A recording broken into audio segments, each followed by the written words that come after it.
Kairete mathetai, we've finally made it. We're learning the verb to be. Who knew it would take so long? But we're here, and we're going to be learning it in the present indicative and the infinitive forms.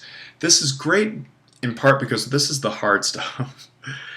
In other tenses, in the imperfect, for example, the verb to be is much more regular. This is where we're learning the enclitic form, eimi, and this is going to be a little bit tricky, but we'll get there and it won't be actually too bad in the end, I promise. So let's get started by drawing a little chart.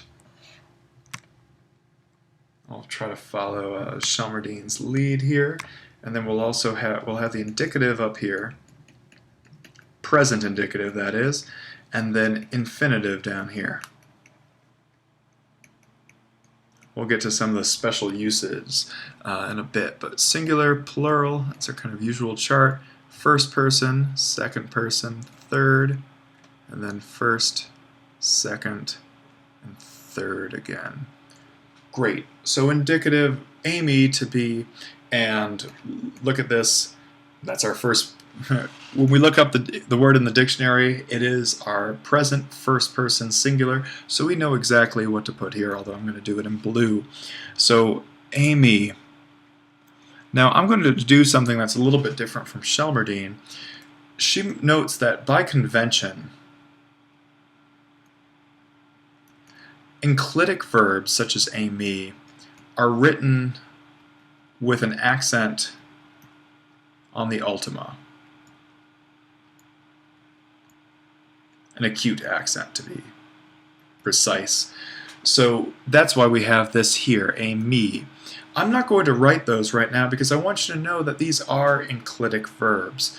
Although, of course, this accent itself tells us it's enclitic. Why? Well, most verbs are recessive, so we would never see luo with an acute accent on the ultima. No, because it would want to go back as far as possible, get back on top of that upsilon as we are used to seeing it. So this in itself is useful and it points to what we're doing. But I want to stress, at least at this point, that this isn't an accented verb. It's an enclitic verb, and it will only take this accent in certain situations. So let's start from a blank slate. But what's also worth noting now is the verb form you singular are. A is accented. It is non-enclitic. It's the only one of these present tense indicative eimis, and it comes with a circumflex and a smooth breathing. A.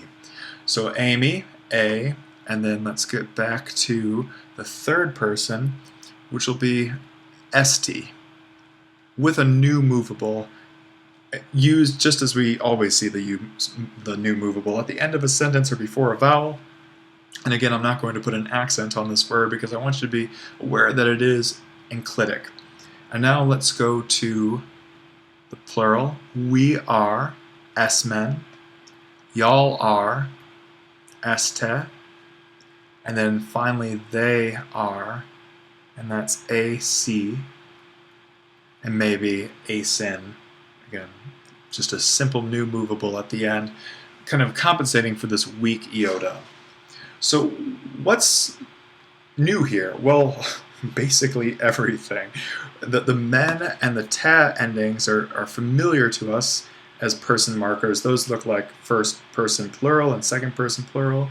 And I suppose the sigma into a new is kind of familiar. But really, this is new. We're charting new territory here, and the reason for this is that this is an athematic verb.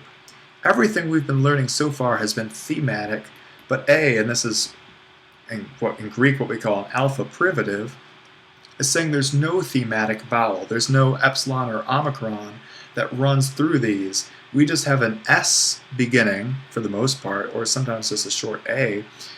And then these personal endings, men, te, no thematic vowel. So that's different. We'll learn some more athematic verbs later. Let's kind of table that discussion for right now. And just note that this is going to be its own branch, and it's not going to look like luo. It's not going to look like pharaoh. This is an athematic verb, and this is something new. Now let's finally get to the infinitive down here at the bottom, and this will work much like the other infinitives we've learned, in that it's a persistent accent on the stem, so that's the stem A. What's going to be different is our ending. We had seen this epsilon plus epsilon nu ultimately equals ein. That was our kind of go-to infinitive ending. We're going to see some more infinitive endings on the aorist and others ending in this I. But for right now, eini, just memorize that as your infinitive to be. So to be or not to be, eini or may eini. That's the question right now. So we have these enclitic verbs, and let me, now that we've kind of explained, I'm going to write in that these will be in your textbooks accented with an acute accent on the ultima. But these are enclitic verbs, and they'll only really get that accent if they're following a position 2 where they need it. But let's talk a little bit more about their usage. So I'm going to follow Shelmerdine's examples here because they're pretty good, and we're going to have the word barbaros first. What does that mean? Barbarian, which just means non-Greek.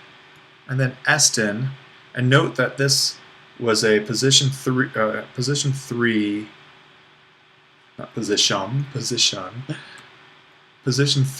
now with an accent on the antepenult. This double syllabic enclitic forced us to put that there. Even if it were a single syllable, we'd have to put the acute accent over the omicron sigma. And then n proclitic here, te oikia.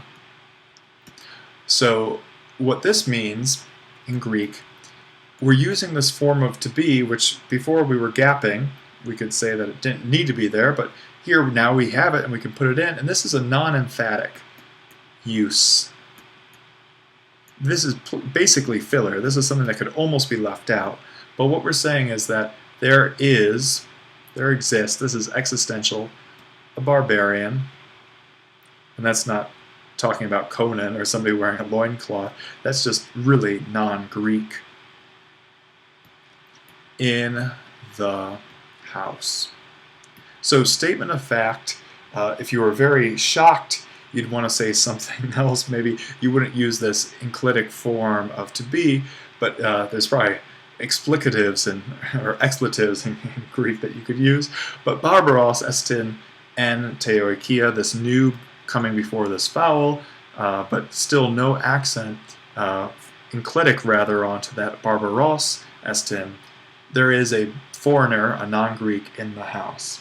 So this is the non-emphatic way of using eimi to be. However, we can use a very emphatic form when we want to say, yes, truly there is something. And for this, we'll put an accent on the penult of the verb, esti. Now this is no longer enclitic. So it had been enclitic, but once we're becoming emphatic, it's accented like a regular verb, esti. And this is saying, there is. So if we want to say, there is a barbarian in the house, rather than simply, one's in the house, we would start off with esti. But I'm going to follow up on Shelmerdine's example and use the form dikaiosune, justice. Esti dikaiosune. Some of you might think that all morality and ethics are relative, there's no absolute justice, but no, I'm here to say, esti, there is in fact justice. It does exist. So that's an emphatic way of using esti or eimi, and it becomes no longer enclitic. We can turn this enclitic verb into a somewhat regular verb where we accent the penult here. There is justice. But then in a non-emphatic sense, we're going to be using the rules that we learned in the last episode about enclitics to fit it into the sentence, and of course, then it can't be first in the sentence because it needs something to lean on. Here, when it's no longer enclitic, it's no longer leaning on something, it can be sentence first. So let's review what we've got so far, and this is going to be it for the whole lesson. So we've learned the present indicative of the verb to be.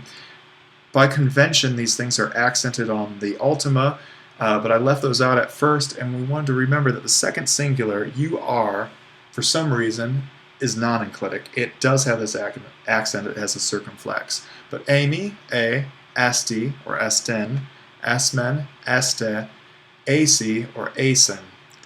Two new movables, but we know how to deal with those. All enclitic except for the second person singular. The infinitive was something that was a little bit special too. The accent fell as often on the last syllable of the stem, but then our ending was a little bit different from what we're used to. It's an I, rather than an N. This new is just kind of put in there because they needed something to separate these vowels. So don't look at that so much as just knowing I, ein I. Also note that we don't have a thematic vowel. This is an athematic verb in the indicative. And as I said at the very beginning, the imperfect of to be is much more regular. We're really just learning how to make this very irregular present in the form. I realize now that I left off the and of right there, the N of and, but that's all right. Sometimes that happens. Better to screw up the English than the Greek, I think. And so let's see, what else? I think that does us for that section. Here, again, non-emphatic, enclitic, can't be the first word in the sentence, and will affect the accent of a word that it follows. Here, it becomes non-enclitic when it is emphatic, and it can go at the very beginning of a sentence. There is justice, it does exist. Justice does exist. Great, I hope that was informative, and we'll get to dative of possession in the next really short unit, then I'll go through some exercises before we wrap up this chapter. See you then.